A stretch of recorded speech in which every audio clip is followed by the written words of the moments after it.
The snow fell thick and silent over Tulsa on Christmas Eve, blanketing the city in white, while families gathered around warm fires and glittering trees.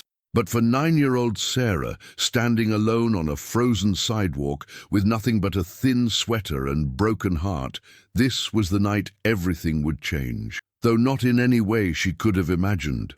Christmas had always been Sarah Mitchell's least favorite holiday. While other children counted down the days with advent calendars and wrote letters to Santa filled with impossible wishes, Sarah had learned early that the magic everyone talked about wasn't meant for girls like her. Orphaned at 4 when a car accident took both her parents, she had spent the last 5 years living with her Aunt Carol and Uncle Robert in their modest house on the outskirts of Tulsa, Oklahoma. They had taken her in because the state required family placement first, not because they wanted her. Sarah knew this. She had always known this. If this story touches your heart, please leave a like and share your thoughts in the comments. Your support helps us bring more stories of hope to people who need them most. The house smelled like roasted turkey and cinnamon candles as Sarah sat quietly in the corner of the living room, watching her cousins tear through their mountain of presents with greedy hands. Tyler, 12, had already unwrapped a new gaming console, 3 video games, and a drone. His sister Madison, 14, was squealing over designer clothes and the latest smartphone. The tree sparkled with lights and ornaments, and Christmas carols played softly from the speaker system. It was, by all appearances, a perfect holiday scene. Except Sarah had nothing. She had checked under the tree 3 times, moving boxes carefully, looking for anything with her name on it. There was nothing, not a single gift, not even a card. She sat in her corner wearing the nicest clothes she owned, a simple blue dress that was getting too short and a cardigan with a small hole in the elbow, and tried to make herself invisible.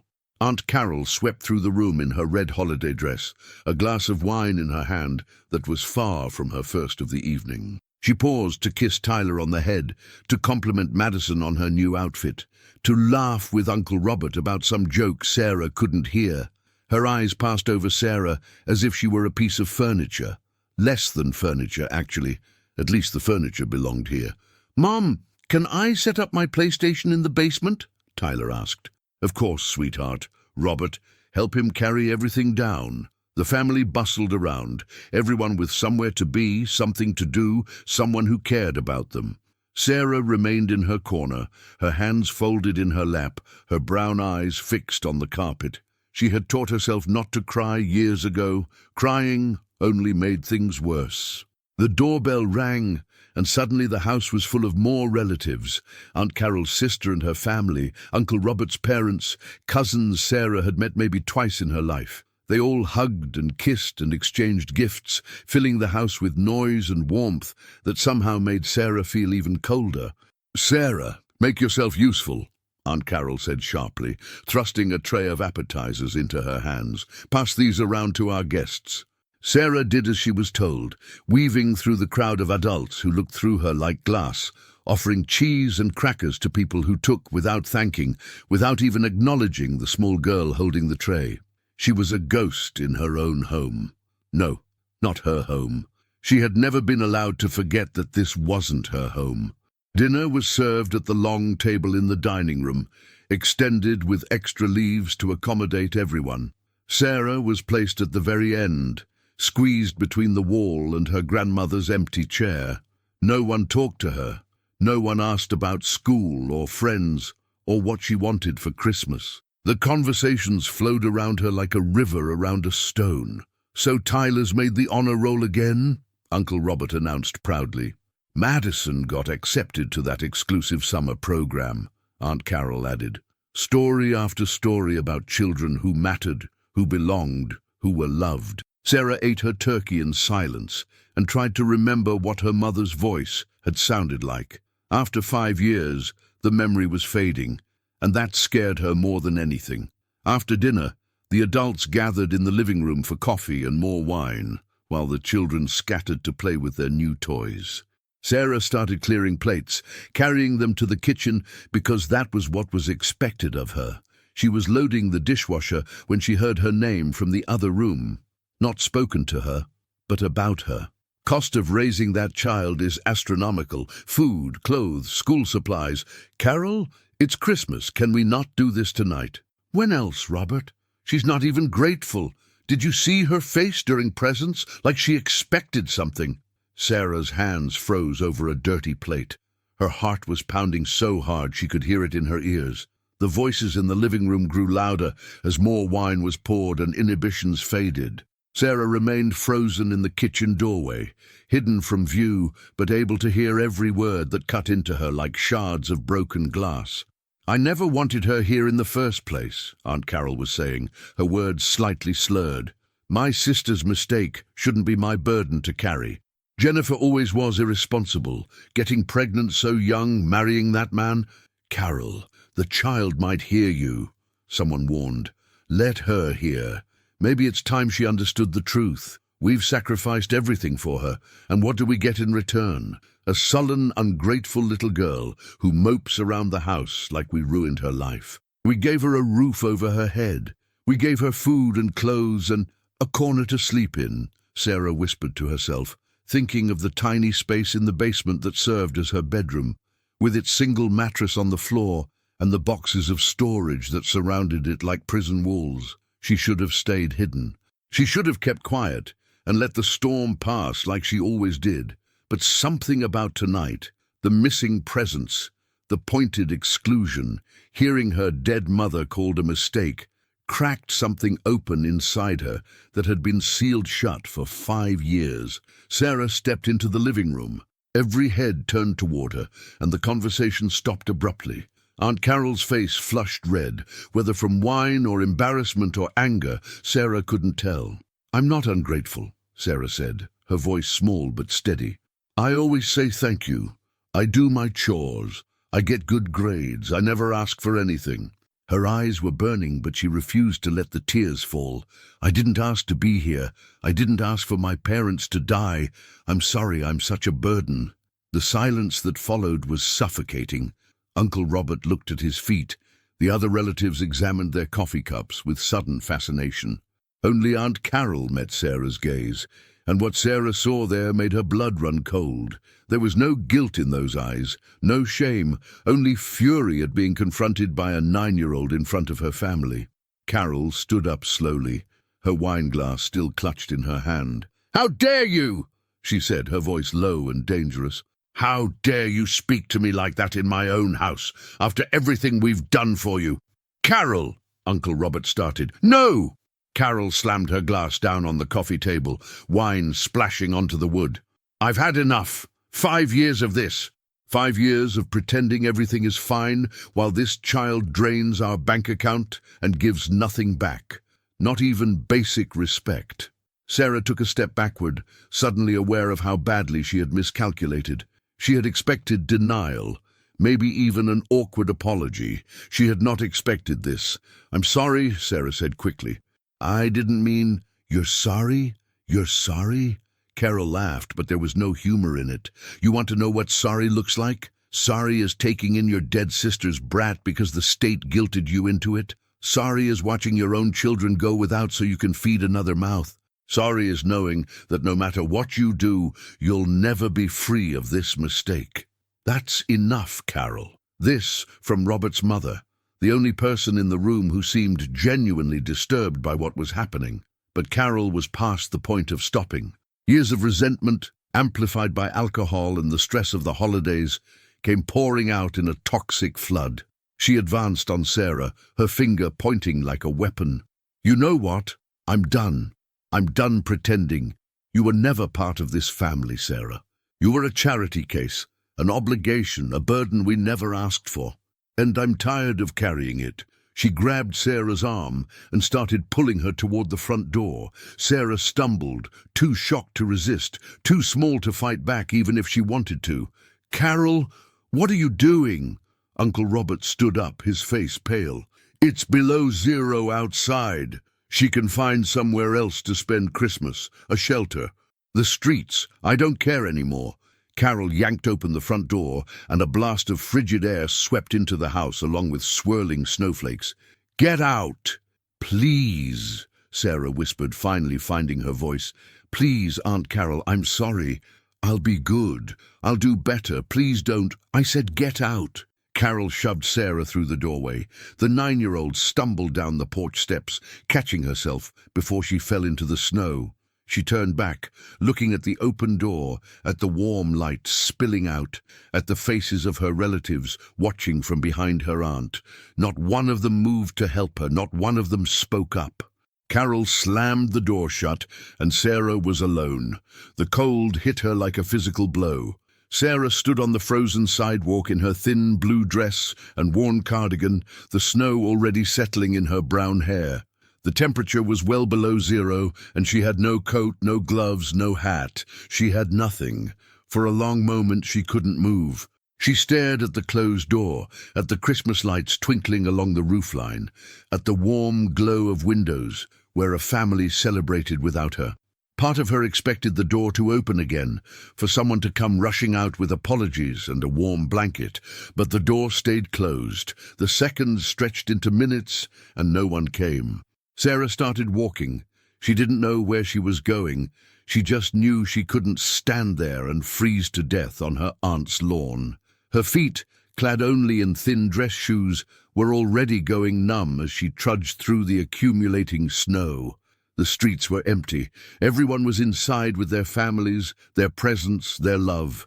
The houses she passed were full of light and life, each one a reminder of what she didn't have. The wind picked up, cutting through her cardigan like it wasn't there. Sarah wrapped her arms around herself, teeth chattering so hard she couldn't have spoken even if there was anyone to speak to. Her fingers were turning blue. Her ears burned with cold. Every breath was a knife in her lungs. She walked for what felt like hours, but was probably only 20 minutes, past the residential streets, past the dark storefronts of downtown, past churches whose doors were locked despite the season. The snow fell harder, erasing her footprints behind her, as if the world itself was trying to forget she existed. Sarah was 9 years old, and she was going to die on Christmas Eve. She understood this with a strange calm. She was too cold now to feel much of anything. Fear, sadness, anger. Just a deep, bone-weary exhaustion that made her want to lie down in the snow and sleep forever. Maybe she would see her mom and dad again. Maybe dying wouldn't be so bad. She stumbled into an alley, seeking shelter from the wind, and collapsed against a dumpster. Her body had stopped shivering, which some distant part of her mind recognized as a very bad sign. Her eyes were closing. The snow was falling. Everything was getting quiet and soft, and then she heard it. Music, laughter, the rumble of engines. Sarah forced her eyes open. At the end of the alley, she could see lights. Warm, golden lights spilling from a building across the street, and parked in front of it, row after row of motorcycles, their chrome glinting beneath a layer of fresh snow. She didn't think. She couldn't think anymore. She just moved toward the light, toward the warmth, toward the only hope she had left. Her legs gave out halfway across the street, and she fell to her knees in the snow. But she kept crawling, inch by inch, until she reached the door of the bar and pressed her frozen hand against the wood. Inside, 200 Hell's Angels were celebrating Christmas together, men and women who had no families to go home to, who had found their belonging in leather and chrome and brotherhood. They were drinking and laughing and exchanging gifts, creating their own version of holiday magic. Marcus Reaper Stone, president of the Tulsa chapter, was telling a story about a Christmas ride gone wrong when the front door creaked open and a small figure collapsed onto the floor of the bar. The music stopped. The laughter died. Every eye in the place turned toward the door, toward the tiny girl in the snow-covered dress, her lips blue and her skin pale as death. Marcus was on his feet before anyone else could move. "Someone call 911!" he shouted, rushing toward her. "Get blankets, now!" But as he lifted the frozen child in his arms, as her eyes fluttered open and met his, something shifted in Marcus Stone's hardened heart.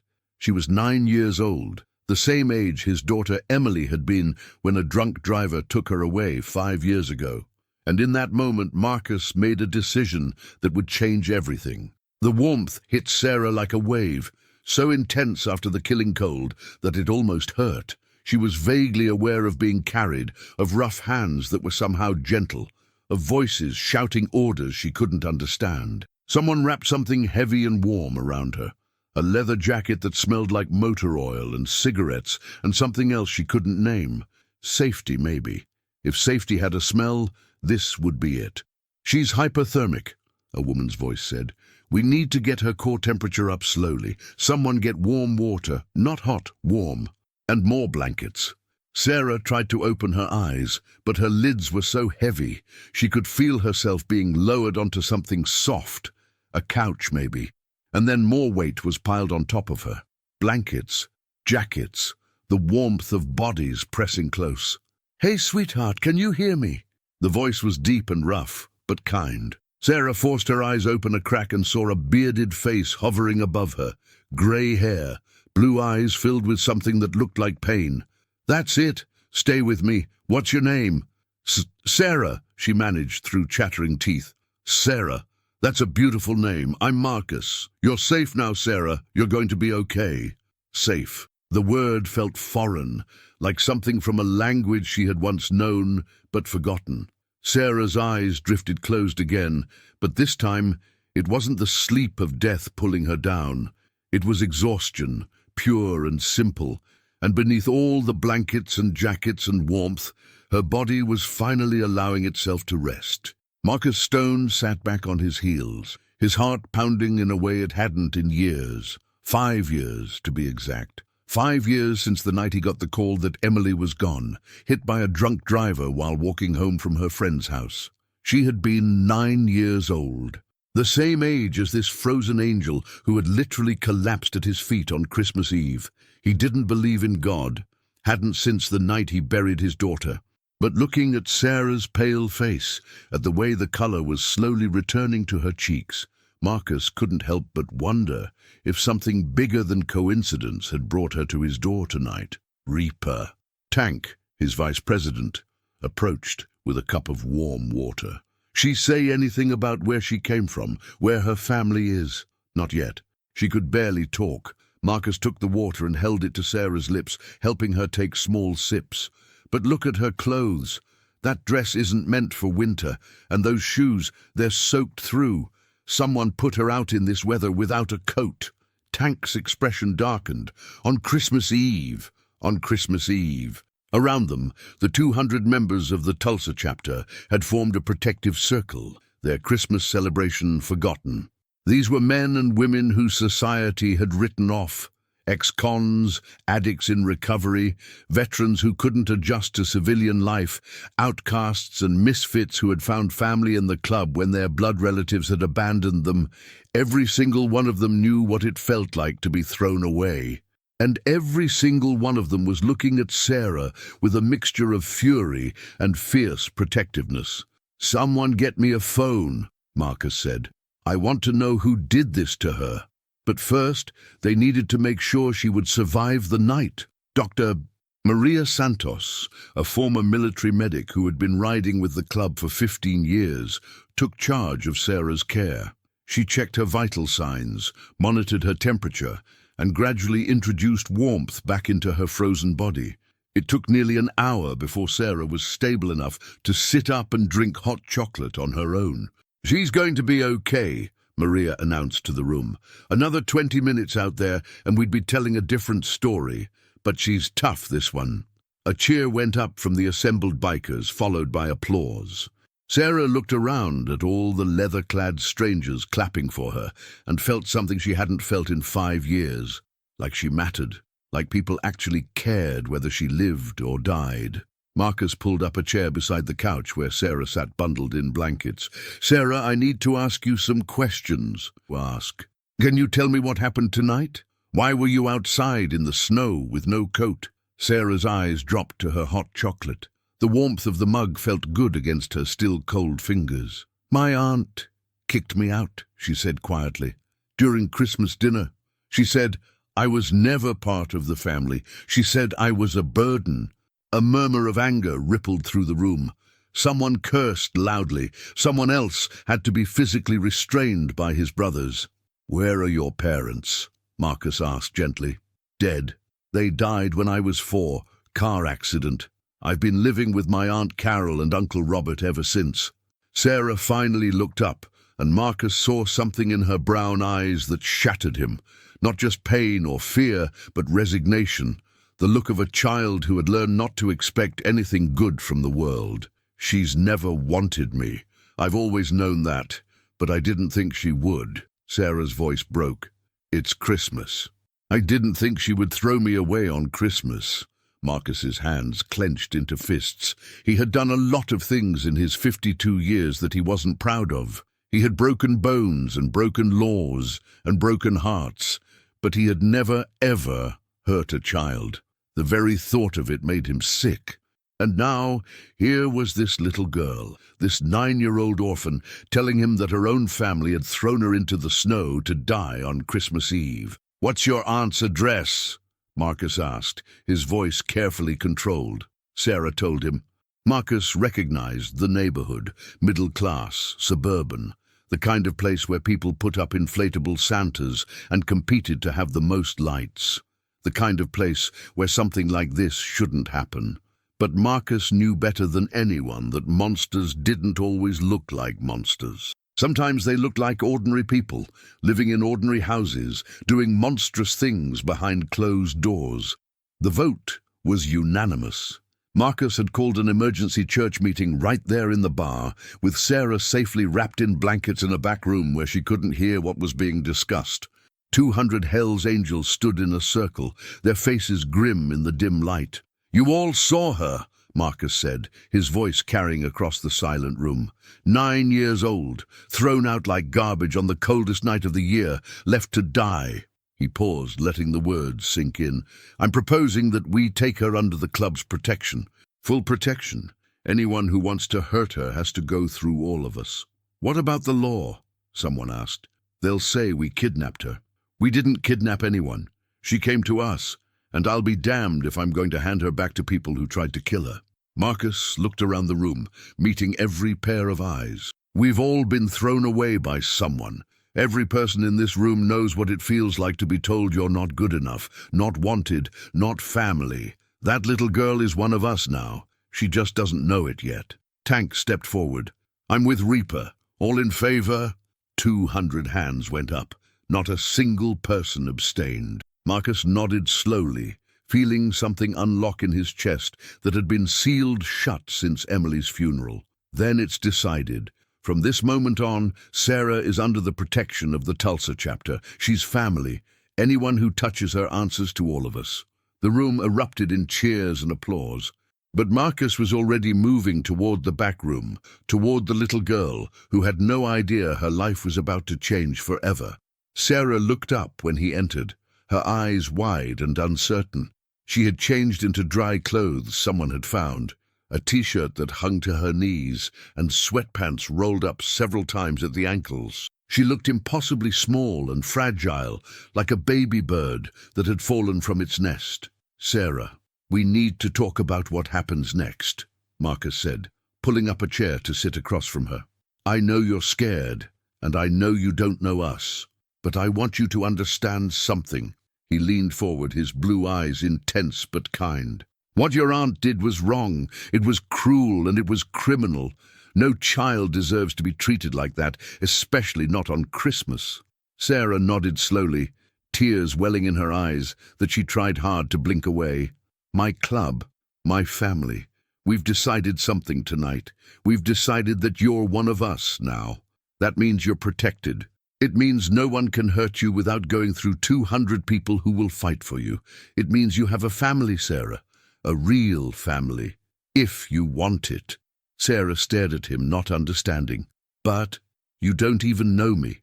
"I know enough. I know you're brave. You survived tonight when most grown men would have given up. I know you're strong. You've been living with people who didn't love you for 5 years, and you're still here, still fighting. And I know you deserve better than what you've been given." Marcus reached out and gently took her small hand in his large, calloused one. "I had a daughter once. She was your age when I lost her. I couldn't save her. But maybe I can help save you." The tears Sarah had been fighting finally broke free, streaming down her cheeks. I don't have anyone," she whispered. "I've never had anyone." "You have us now," Marcus said firmly. "All 200 of us. We're not perfect, Sarah. We're rough around the edges, and society doesn't think much of us.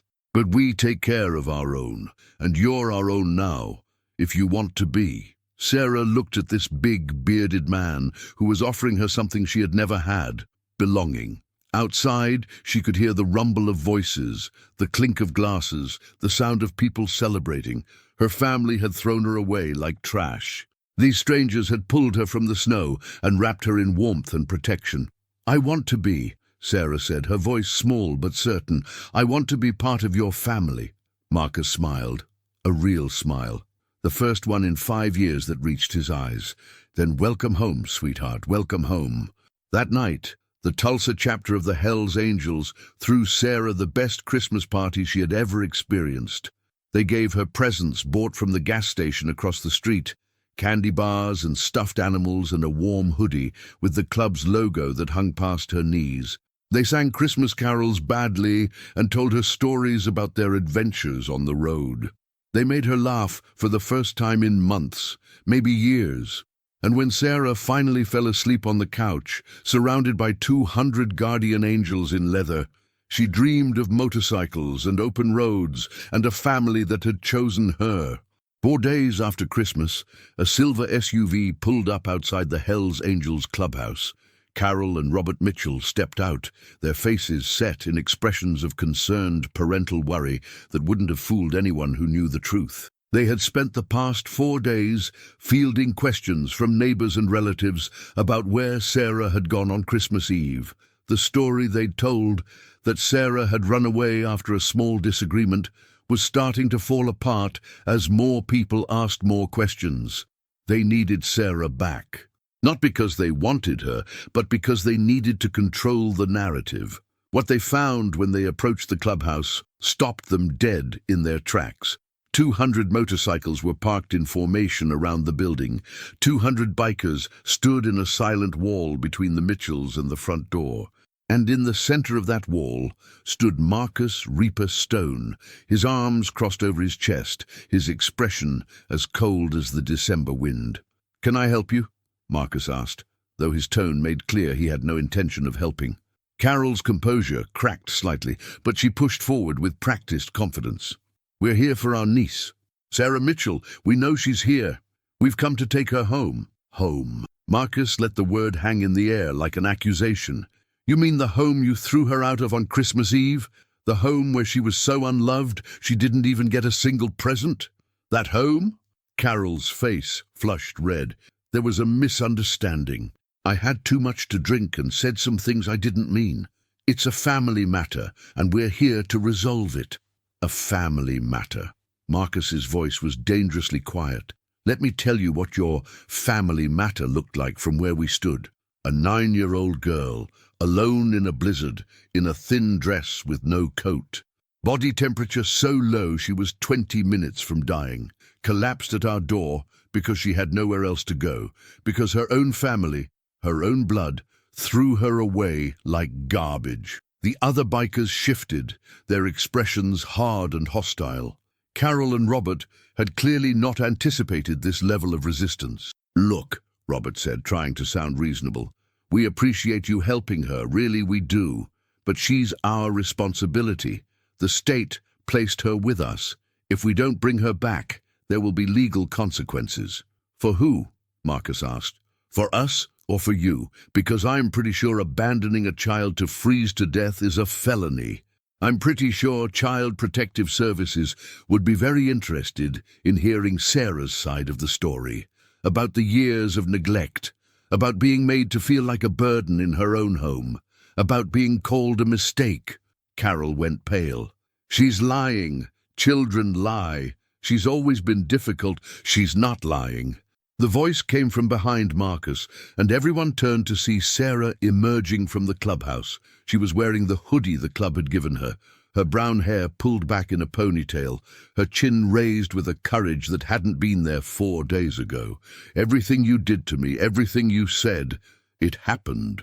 And I'm not going back with you, ever." Carol's mask of concern finally dropped, revealing the ugly resentment beneath. "You ungrateful little—" "Choose your next words very carefully," Marcus interrupted, stepping forward so he towered over her. "Because there are 200 people here who would love nothing more than an excuse to show you what happens to people who hurt children." Carol snapped her mouth shut, visibly trembling with a mixture of fear and fury.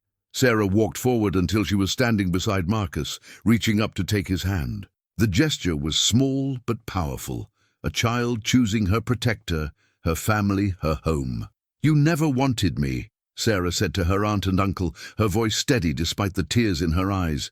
"You made that clear every single day for 5 years. Well, now you don't have to pretend anymore. I found people who actually want me. People who saved my life and gave me a real Christmas and made me feel like I belong." She squeezed Marcus's hand tightly. "This is my family now." Carol sputtered, looking around for support and finding none. Even Robert wouldn't meet her eyes. "You can't just— This isn't legal," Carol finally managed. "Actually, it is." A woman stepped forward from the crowd of bikers, Dr. Maria Santos, who had spent the past 4 days making some very important phone calls. "I've been in contact with Child Protective Services. They're opening an investigation into Sarah's living conditions and the events of Christmas Eve. Based on her testimony and medical evidence of the hypothermia she suffered, they've agreed to emergency temporary placement with a foster family that has been thoroughly vetted and approved." "What foster family?" Robert demanded. Maria smiled. "Mine. I've been a licensed foster parent for 12 years. Sarah will be staying with me until the investigation is complete and permanent arrangements can be made." She looked at Marcus with a knowing expression. Of course, she'll have plenty of support from her extended family. The 200 bikers behind her nodded in unison. Carol's face contorted with rage, but there was nothing she could do. CPS was involved now. The story would come out. Her reputation, the thing she had always cared about more than the orphaned child in her care, was about to be destroyed by the truth she had tried so hard to hide. "This isn't over," Carol hissed. "Yes, it is," Sarah said quietly. "It's over and I won, because I found people who love me, and you never will." Carol and Robert retreated to their SUV, defeated. As they drove away, the bikers erupted in cheers, lifting Sarah onto their shoulders like she had just won a championship. She laughed, really laughed, for the first time in 5 years, surrounded by 200 people who had chosen to be her family. That night, Marcus sat on the porch of Maria's house, watching Sarah through the window as she helped decorate the New Year's tree Maria had put up. She was smiling, chattering happily about nothing and everything, looking like a different child than the frozen ghost who had collapsed in his bar on Christmas Eve. Tank dropped into the chair beside him. "You did good, brother." "We all did," Marcus said. "She's going to be okay." "Yeah, she is." Tank was quiet for a moment. "You think Emily sent her to us? On Christmas Eve, of all nights?" Marcus had wondered the same thing 100 times over the past 4 days. He still didn't believe in God, but he was starting to believe in something. Call it fate, call it karma, call it the universe looking out for broken people and bringing them together when they needed each other most. "I don't know," Marcus finally said, "but I'm grateful either way. That little girl saved me just as much as I saved her." Inside, Sarah looked up from the ornament she was hanging and saw Marcus watching through the window. She smiled and waved, then pressed her hand to her heart, the same gesture he had used when he first found her, the silent promise that said, "I see you, I've got you, you're not alone." Marcus pressed his hand to his own heart in response. Family isn't blood. Family is choice. Family is the people who show up when everyone else walks away. And on that cold Christmas Eve in Tulsa, 200 unlikely angels had shown up for a little girl who had lost everything and given her something no one could ever take away, a place to belong.